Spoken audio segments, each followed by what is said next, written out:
Next piece in line, number 19. The little ram handle that controls the stroke of the ram. Initially it looks like a scary little part, but I got a plan. I think this is going to go pretty easy. Let's check it out.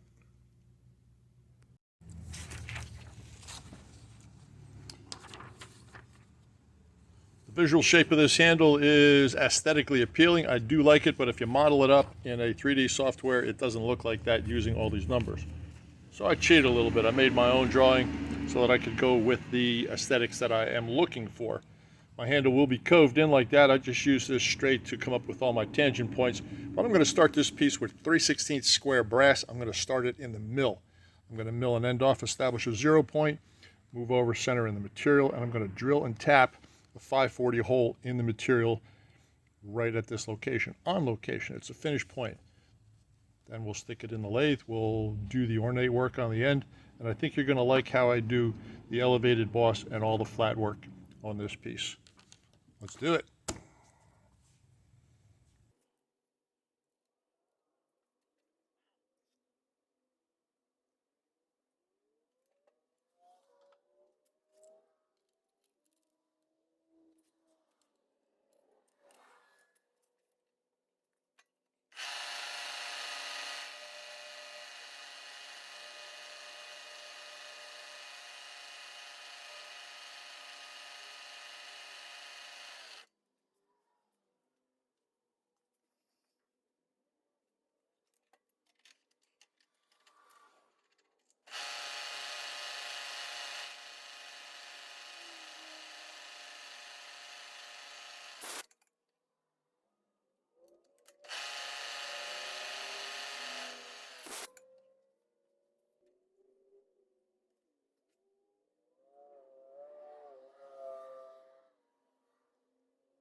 I'm going to use a split collar here that I made, and I'll probably see if I can find the link to the video where I showed how to do these. This is so you can hold square stock in a round collet. And unfortunately, I have a great set of collets gifted to me by a subscriber that I really appreciate, but the set doesn't go down this small, so we're going to improvise on this one in case you're wondering why I'm not using them. That's why. So not for lack of desire, but there you go. I'm going to leave this hanging out about yo far. This tool is ground by eye. I can turn and plunge with this tool, so this is going to be maybe bumped once in a while. This radius is just ground on there by eye based on what the print looks like, believe it or not. And I'm going to turn the front down to the 125 required, move in, and remember this is a finished surface, so I shouldn't take too much off that surface, if any. So let's have at it. It is officially 3 o'clock where I'm standing. Let's see how long this takes.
Just by looking down on this tool, I can tell that I need to kick it in just a little bit. Let's see what happens now.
And before I go over to the mill for a couple of little cuts, I'm going to crown the end of this material.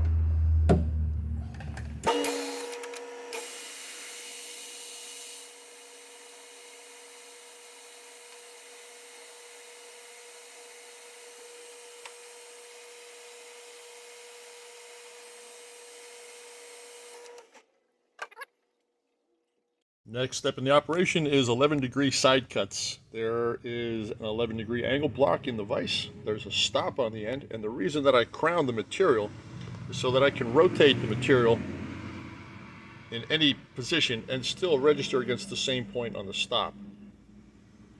Ideally, I would like to have this cut down real short right now, but it would be tough to put these angles on the sides without that feature. Actually, without this extended length of material right here. So that's how we're going to do it. Sit it in there just like that and rotate it. You can see a scribe, the line on the side. Barely see it. There it is. That's the tangent point, and that's just about to the center of that hole. So let's drop it in, drop the cutter down, make it happen.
Next feature to be done, the elevated boss and undercut to the handle. That is not going to be done on a rotary table. I think you're going to like what you see. I decided to get creative with this one and do some hand filing after the fact. If this is done correctly and all goes well, there should be a small rib right here that needs to be filed off or blended, and I have a plan for that as well. So let's pop it back in the lathe, make it happen.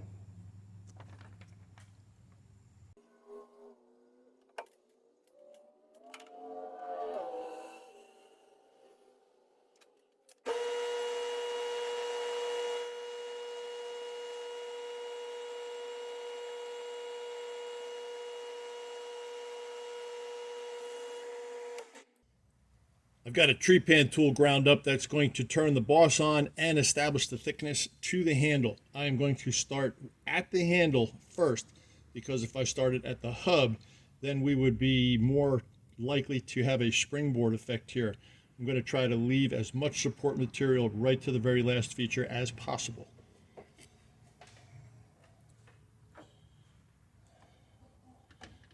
That means we start out here.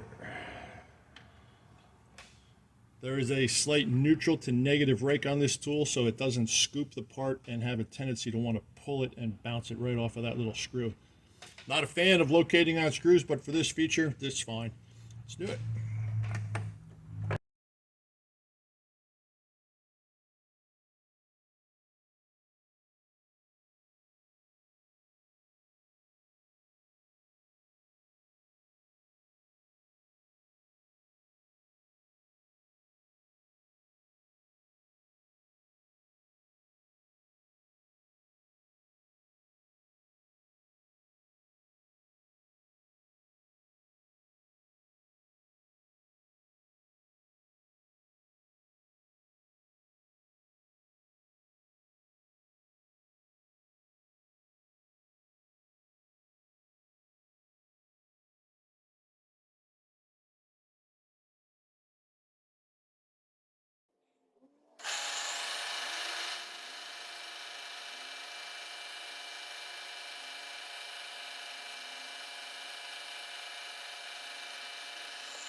After some minor filing and polishing, this is the final product.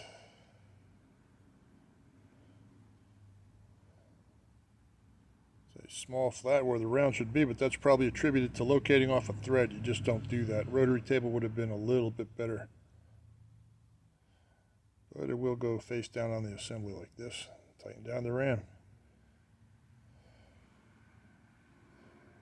It's a technical little part for being so simple. Alright, let's stick it on the ram, see what it looks like.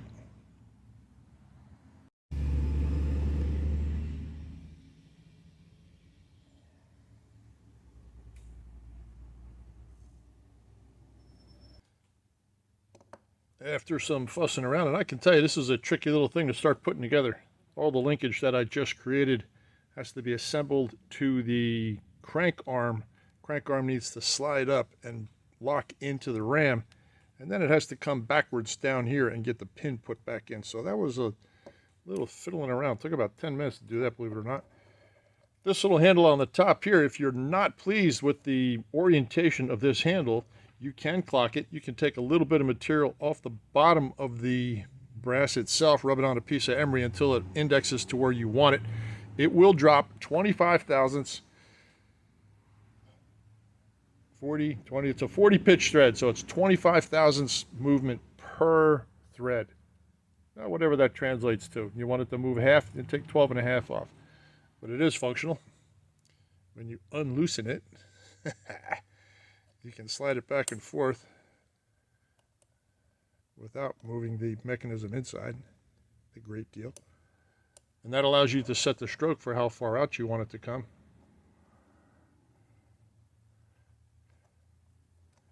Or how far back you want it to go. And if you need more stroke, then you just change the position of the block inside on the gear. That was a fun little handle to make. I hope that you got something from the way I approached it. I think it came out rather nice. I'm pleased. The block on the inside is pretty straightforward. This mechanism here will be controlled from the back. There's another hand wheel that goes on the back here, and as you crank on this thing, this will slide to and fro. So this will slide away from you or toward you. Another good way to, well, that is the way to set the position of the tool. For now, I'm going to leave it in the middle because I like the way that looks. That's all I got for today, guys. I appreciate you stopping by and spending some of your time with me. Thank you very much. Wherever you are in the world, I hope you are well and happy and safe. And I'll see you next time. This is Joe Pye at Advanced Innovations in Austin, Texas. I'm out.